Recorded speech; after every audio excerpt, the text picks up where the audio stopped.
Every single one that I reviewed said that either the source was unable to be recontacted or the information could not be verified. So basically what you're getting is rumor, speculation, with obviously a political motive. For an intelligence organization to be able to effectively promote a misinformation campaign, they have to have a couple of things at their disposal.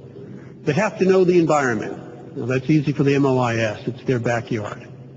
They have to understand who their adversaries are. In this case, it's the MEK, it's the United States, it's international observers. They have to be able to exploit those vulnerabilities.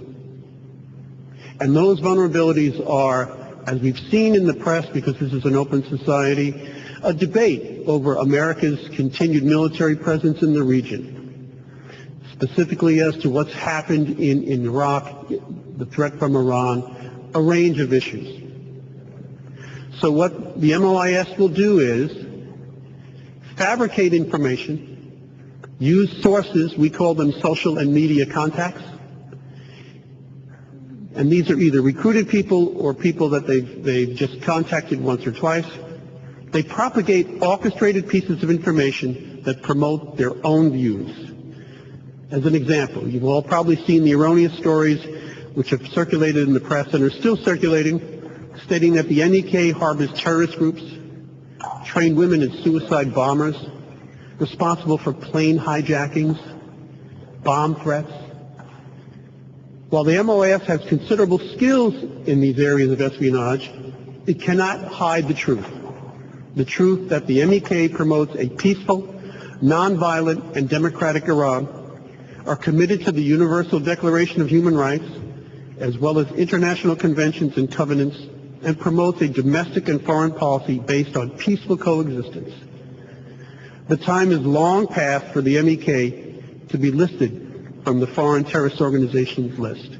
It was the MEK that provided incredibly useful information to the intelligence community on the Iranian nuclear threat. And as Ambassador Bolton pointed out, this corroborated a lot of other information that we had, and in some instances provided us with information that we had not previously heard.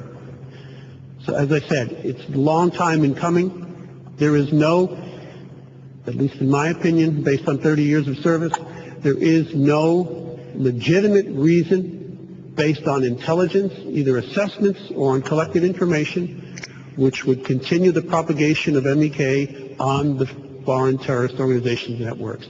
The time is long past. It needs to be corrected for whatever reason, but it needs to be done now. Thank you for your time. Thank you very much, Andy. Now, I promised you a broad coalition.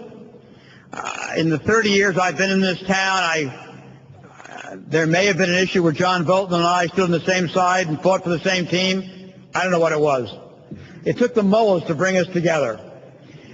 But while we may not have often agreed on many issues in the past, John Bolton has been a distinguished and a strong voice for the things in which he believes. He represented the United States in the United Nations as our permanent representative. He served as Assistant Secretary for Arms Control and International Security and is now a Senior Fellow at the American Enterprise Institute. We're very proud to have his strong voice here today. John Bolton.